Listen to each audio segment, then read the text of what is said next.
The Tao of Self-Confidence, episode 597.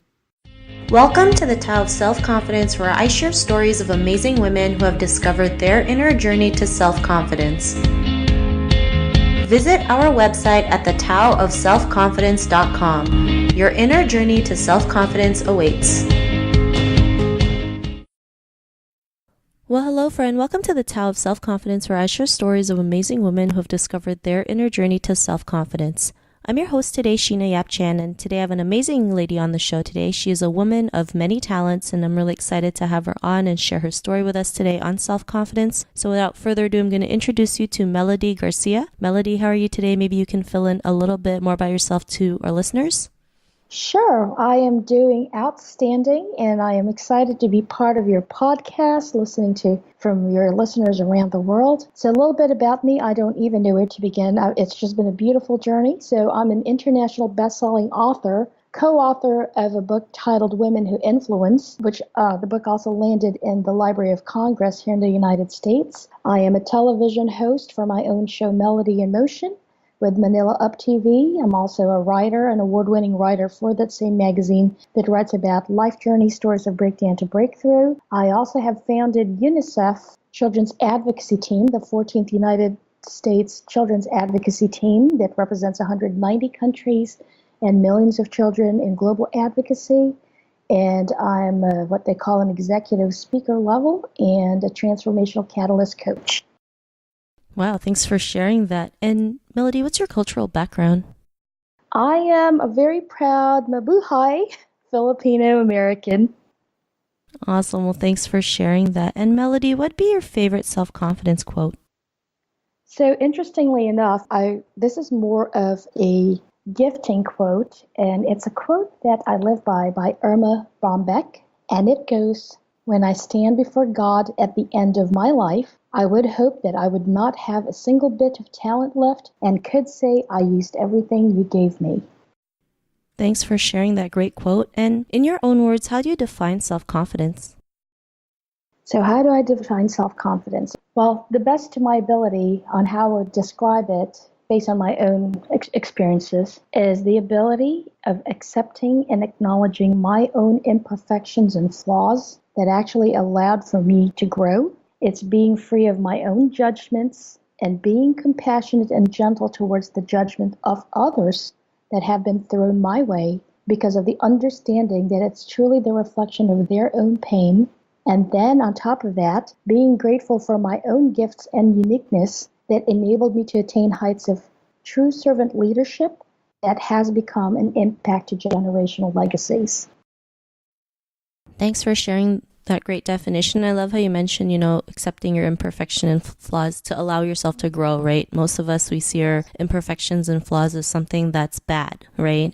Or as curses, right? And a lot of that had to do with, I'm pretty sure a lot of your guests have mentioned, not only self-limiting beliefs, but to me it is a conditioning of an environment, whether it's cultural, family, religion, dictations. It's literally just labels that you were born into. Yeah, totally. The programming that we've been programmed since we were kids, right? So it's important to realize that our flaws and imperfections actually are probably our greatest strengths. When we can see it that way, it just makes things a lot better and a lot easier, and we can have that confidence to go out there and do what we want. So thanks for sharing that great definition. And another thing that I do want to touch on, it's not only, the fact that we were programmed or born into it. We also have to be compassionate because those that have influenced our lives at a very young age, whether it's our parents, grandparents, and again, environment, have been conditioned that same way. So it's not even to their maybe degree of understanding or fault, because that was the environment that, you got to look at the history of it. Those are the things that has just been repeated down different generations until it came to, folks like us or women like us that said, okay, there has to be more to this than the conditioning. Totally. Thanks for sharing that. And Melody, what was your life like before your discovery of self-confidence? So my life before the discovery of self-confidence was pretty much a routine like everyone else.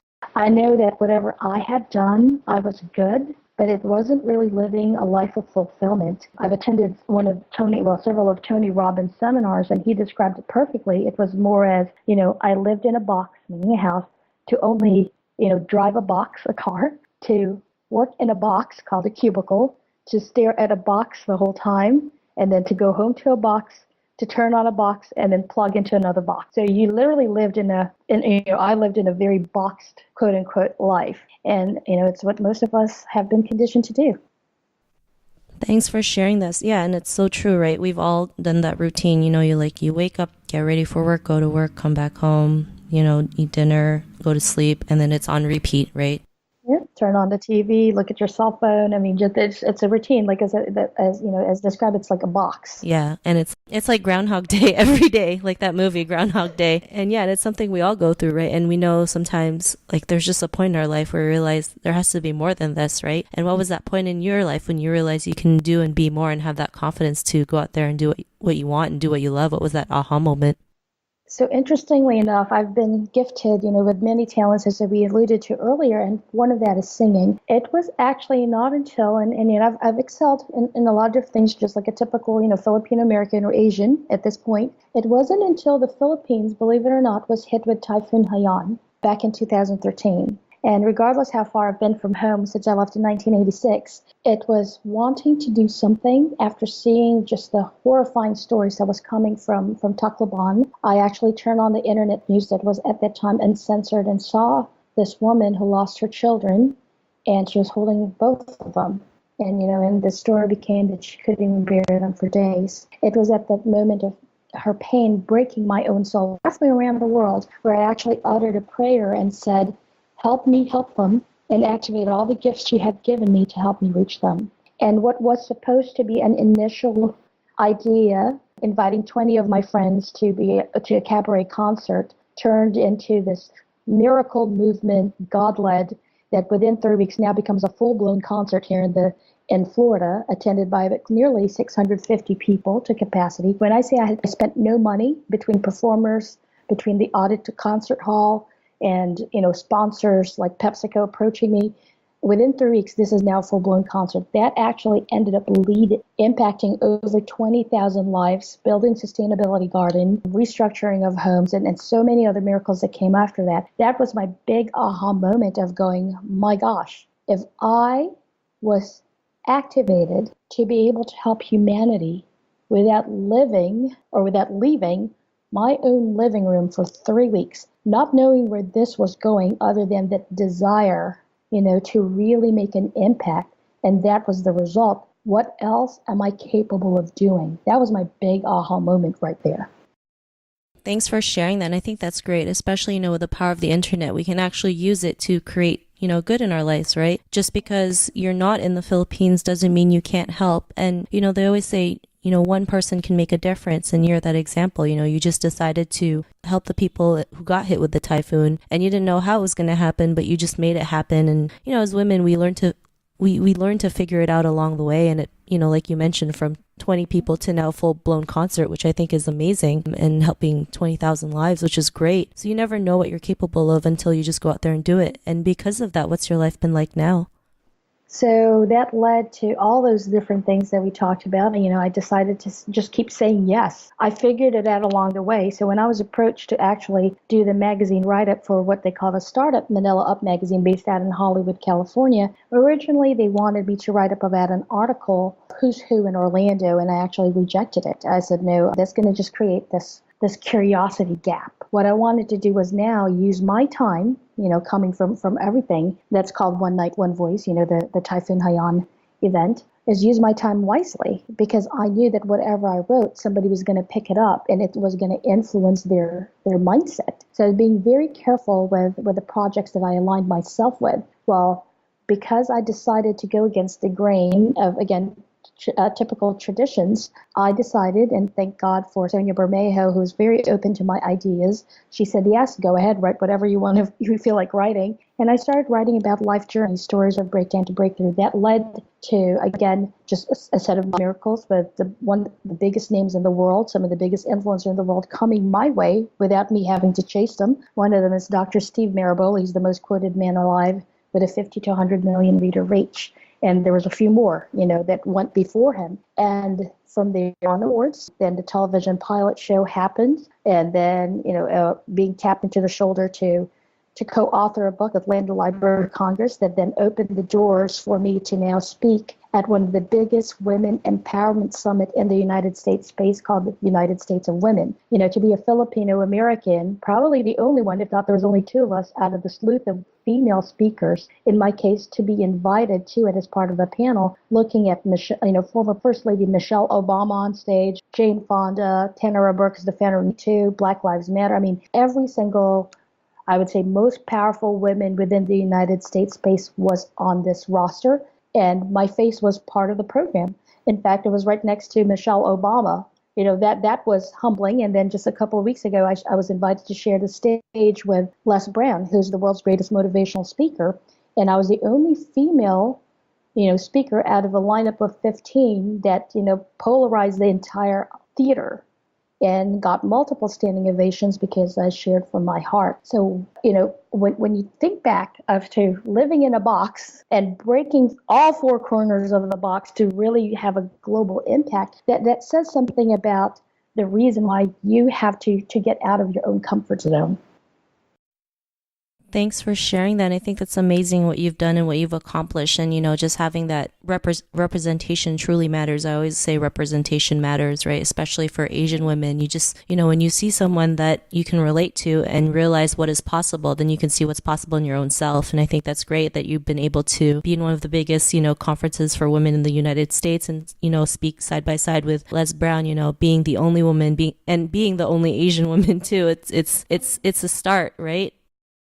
It is. And in fact, a couple of the things that I will share with you real quickly is that whenever I'm asked, would that start again, it's just been, there's more speaking engagements where people look at me, ask me, how are you landing this, especially with former First Lady Michelle Obama and, just that panel right there, the 2-day speaker lineup. And I smile because one of the questions I was asked is, what do you bring to the table? And I said, well, first of all, you have an untapped market for Asian Americans, Filipino Americans, and females combined. I said, that's what I bring to the table. It's literally opening doors. Thanks for sharing that. Thanks for, creating and breaking that ceiling, right? So thanks again. And, to the woman who's listening to your episode, she may be in her own journey to self-confidence. What would be that one tip you would give to her? Don't ever listen to the own noises of limiting beliefs that is in your head. I'm going to actually give a couple of tips here. So to me, I've always been very spiritual in a way. If I always say God first, service to humanity second, and He will always put you first. You cannot, do anything without faith. Who you surround yourself with is highly critical because you are the sum average of who you hang out with. So if you want to be the best speaker, are you surrounded by best speakers? You want to be a millionaire? Are your coaches millionaires? Are the people around you millionaires? That's a shortcut to success right there is who are you hanging out with? Get really clear on what you want to achieve in life and accept who you really are, knowing and believing that you are wonderfully made for the purpose that you alone have been gifted with. Thanks for sharing those great tips. And if our listeners wanted to get to know a little bit more about you and what you do or check out some of your work, is there any links or social media profiles we can connect with? Sure. On Facebook is Melody Garcia. On Instagram is Melody Garcia VIP, and that's the same for Twitter. Websites is melodygarcia.org and melodygarcia.com. Thanks for sharing that. And to our listeners, if you want to connect with Melody, you can also head on over to SelfConfidence.com and search for Melody's name. Her show notes will pop up along with everything else that we talked about. And I really just want to thank Melody for taking the time to share her story and tips with us on self-confidence. So thank you so much, Melody. Well, I am very honored to be part of whatever I can contribute to your own journey and to your podcast listeners. And I'm very humbled by this. Awesome. It was really great having you on the show. And to our listeners, be on the lookout for another new episode of another amazing woman's journey to self-confidence. And we'll talk to you soon. Bye for now. Bye. Thank you for tuning in to another amazing episode of The Tao of Self-Confidence. Visit our website at thetaoofselfconfidence.com to check out cool resources, blog articles, show recaps, and so much more. Your inner journey to self-confidence awaits.